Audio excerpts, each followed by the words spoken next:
Situés sur la rive nord de l'estuaire de la Gironde, les polders de Mortagne-sur-Gironde ont été créés entre 1960 et 1970 dans le but d'y établir une production agricole intensive sur des présalés auparavant peu exploités et régulièrement recouverts par les eaux. En 1999, la tempête Martin créa des brèches dans le système d'endiguement du polder situé en aval du port de Mortagne. L'espace en culture fut submergé. En urgence, une nouvelle digue fut construite plus en retrait afin de protéger les biens et les habitations. Dans ce contexte, le Conservatoire du littoral se porta acquéreur des parcelles submergées avec pour projet de reconquérir ces zones humides. En l'espace de 10 ans, le niveau topographique initial a été regagné et la régénération progressive d'une végétation caractéristique des marais fut engagée. Cette végétation est essentielle puisque les roselières jouent un rôle tampon en absorbant une partie de l'intensité de la houle, ce qui diminue l'impact sur la bordure littorale. Progressivement, le site a sédimenté. Donc d'abord de manière très vive sur la partie nord du site. Pourquoi moins sur la partie sud? Parce qu'en fait, il y avait historiquement un chemin central qui séparait les deux parties. À partir du moment où la brèche s'est agrandie, les volumes d'eau étaient tellement importants que ce chemin central a cédé et on s'est retrouvé avec une exposition à la dynamique des marées sur l'ensemble du site. Rapidement après, deuxième événement majeur, Xynthia. Et du coup, là, on a à nouveau un très fort apport sédimentaire, un phénomène de raclement de la végétation. En 15 ans, on a récupéré 1 mètre et 1,50 m par endroit d'élévation du terrain et de fixation de la végétation. Le conservatoire a donc décidé de ne pas obstruer les brèches et de laisser le site revenir à son état naturel au rythme des marées. Les actions mises en place sur ce site sont donc principalement basées sur des analyses et études de l'évolution des polders afin de mesurer l'efficacité de la renaturation au sein de cette zone de 190 hectares. Depuis 2010, les vitesses de sédimentation et de revégétalisation observées sont spectaculaires. La signature du programme Adapto en 2017 a permis de tirer différents enseignements de cette reconnexion marine, mais aussi de dresser le bilan de ces 20 dernières années de retour sur expérience.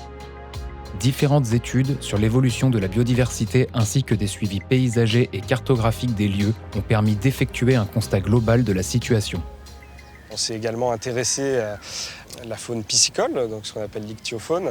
On s'est rendu compte que cette fonctionnalité-là était restaurée en termes d'habitat de nourricerie qu'ils peuvent procurer pour certaines espèces estuariennes. Il y a des suivis qui ont été mis en place sur la faune qui occupe les vases, ce qu'on appelle la macrofaune benthique aussi. Et là, il s'avère aussi qu'on retrouvait des biomasses, des diversités spécifiques qui étaient tout à fait comparables avec ce qu'on peut observer dans des marais qui n'auraient pas été impactés de la même manière. Le Conservatoire du littoral avait un objectif également sur ce site, c'était de maintenir l'accès du site à l'élevage, de manière à dynamiser cette activité économique locale, mais également dans un objectif d'optimisation de la biodiversité notamment. L'activité de pâturage permet de maintenir une mosaïque d'habitats diversifiés et des paysages ouverts. Sur cet espace redevenu public, la stratégie de gestion souple, engagée est notamment remarquable d'un point de vue social et économique. On a eu beaucoup de réunions régulières avec les porteurs du projet Adapto, avec les utilisateurs du territoire, les chasseurs, les agriculteurs, éleveurs, et puis évidemment aussi les usagers promeneurs. Et il faut que tous ces équilibres se trouvent. Ce qui est important dans le projet Adapto, je crois, c'est de suivre, peut-être de faire quelques adaptations, mais vraiment d'accompagner la nature.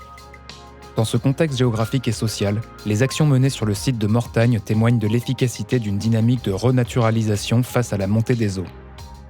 Dans ce même contexte, le second polder de Mortagne, situé plus en amont, fait notamment aujourd'hui l'objet d'une réflexion concernant son avenir. Sa digue protectrice étant aujourd'hui vétuste, sa reconnexion contrôlée au fleuve est une expérimentation à mener dans un avenir proche. Gérer l'évolution de la partie amont va aussi modifier des usages. Et c'est pour ça que les réunions sont importantes, même si on n'est pas forcément en accord avec les orientations. Et bien, au moins, ça permet de trouver des solutions. Le premier bassin, il n'y a pas eu de maîtrise du tout. C'est la tempête qui a créé la brèche. Et là, finalement, tout le monde s'est retrouvé à ne plus pouvoir utiliser l'espace ou autre sans négociation.